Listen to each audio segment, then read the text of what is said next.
Hi there everybody. Today, ragù Bolognese. This is just a dish I absolutely love to make because, well, it's kind of simple, but it also just has so much depth and flavor to it. And I have here, I got a pound of stew meat. Now this is my grass-fed and finished Prime Angus stew meat from Brown Pearcy, which is the cattle company that I just love. But any kind of stew meat will do, but if you can get a good one, then you should. Now, this is a little over a pound. I'm just going to cut it into some smaller chunks. Stew meat is one of those things that just because it's called stew meat doesn't mean you have to make stew with it. All right, so my pan got hot and I added some oil. I did go with my tallow, a good big tablespoon of tallow. You could also do your avocado oil. And then trying to not overlap them, I'm gonna brown my beef cubes. So I'm just gonna give it a stir now, let the other sides get nice and brown. So I'm going to reduce my heat to medium, and I'm gonna remove my beef chunks. I'm going to do a tablespoon of butter. What I have here is I did 1 small onion, 1 carrot, and 1 celery, very finely diced.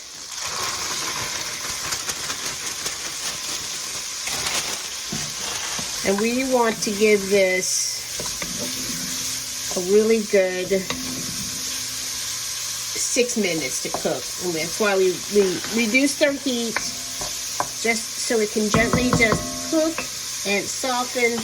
I will do a little pinch of salt just to help it release its moisture. So I have my focaccia dough working because, I mean, what doesn't go better with a nice ragu than some fresh focaccia? Now I've done probably 4 or 5 cloves of garlic. Don't be shy with your garlic. And I just want to give that about 30 seconds. And next I have 1 cup of red wine. I think this is a cab. Any kind of red wine that you have or like. And I want to give that about 3 minutes just to let that pick up any bits on the bottom and just let it reduce. Go ahead and add my seasoning.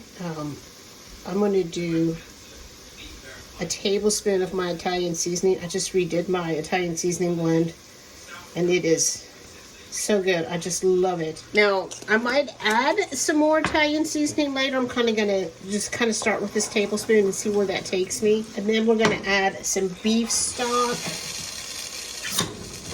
I'm going to do a cup, I think, of beef stock. I might just end up doing all of that since I opened it. So I'm going to go ahead and do my beef stock. And again, I'm just going to let that come to a boil, let that kind of reduce a bit before we add our tomatoes. I went ahead and dumped that in there. Now I'm going to tell you that everybody can make mistakes, no matter how many ragus you've made, how many years you've been cooking. My tomato paste, well, it should have went in before the red wine. So please just bear with me and bear in mind that the tomato paste should have went in first. And in the recipe, it will give you the correct direction. I'm going to do 2 big tablespoons of tomato paste. Now, another thing in building this base, I have 2 anchovies here. And trust me, this is not going to taste fishy, but these add so much umami. It's really something you don't want to leave out. They're just going to completely cook away. You're not even going to be able to find them in the sauce. Now, next we're going to do 1 can of whole peeled tomatoes, 1 at a time. Because I want to, with my hand as I'm adding them in, just break them up. And can you see how nice and thick and beautiful the tomato sauce that they're in is? And now we're going to add all of that back in, any juices that occurred. In we go. Now this is optional. If you have the rind from Parmesan, I always save mine in the freezer just for things like this. So if you have a rind, throw that in as well. I think I'm going to give mine a little taste here.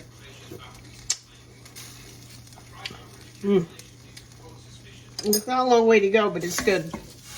And I think for now, I'm not going to add any more seasoning, except for I think I will do a half a teaspoon of kosher and another little bit, probably a good half a teaspoon of my mixed pepper blend. Now I want to leave mine to simmer. I don't want this to come to a hard boil. We just want this to simmer. So find your perfect simmer spot. And then I'm going to use my lid, but I'm going to put my wooden spoon here. I don't want to completely cover this because it needs to reduce and not have all of that steam fall back in it and keep it too much moisture in there. So put your lid on, but leave it cracked. So now at this point, you got 3 hours. I'm gonna let this go for a minimum of 3 hours. You could let it go longer if you want. I have instructions over on the website if you want to do it in the oven, or you can do it on the stovetop like I'm doing. But in the meantime, you have 3 hours to well, finish your focaccia and grate some Parmesan cheese that you're obviously going to need later. Or, you know, just check on it once in a while. Give it a stir and see how it's doing. Maybe taste it and see if it needs anything. So we're about halfway here and it's still just a nice slow simmer. I removed my lid for a little bit. I think I'm going to keep mine off for a little bit longer, maybe for the rest of the time. I put that extra beef stock in here, so it kind of wasn't thickening up as much as I would have liked. So if you feel like yours is a little too thin on you, just take that lid off. You don't have to have that lid on.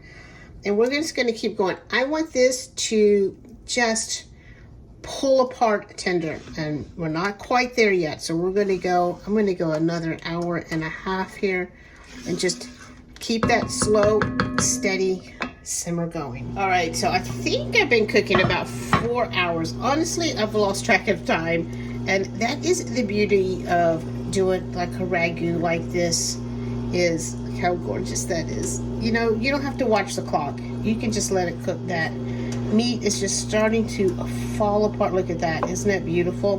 Now, I think I'm going to cook about 15 or 20 minutes. So that last 15 or 20 minutes, I am going to do two things here. One is I'm going to add some heavy cream, probably about a half a cup. And this heavy cream, it does help make it smooth, but it also helps balance the acidity from those tomatoes. And you really only want to do this when it has about 15 or 20 minutes left. You don't have to do this. You can leave this a straight ragu, but I really do like adding the cream. I like the feel of the sauce, and I also think it helps the sauce to better cling on to pasta. So we're going to do that heavy cream, and then I'm going to do some balsamic vinegar. And you got kind of two choices here. You can do balsamic vinegar, which I think adds sweetness, or you can do some red wine vinegar, which I think adds more brightness. Or if you wanted, you could do a teaspoon of each. So I was gonna finish this video just showing you me putting it on top of some pasta. But Billy's not home yet. I had the focaccia's ready. I've got the water ready to go, but until he walks in the door, I don't want to start the pasta. I'm just kind of going through here and breaking up the chunks, which they're breaking up so easy. I'm not gonna taste it. How about that?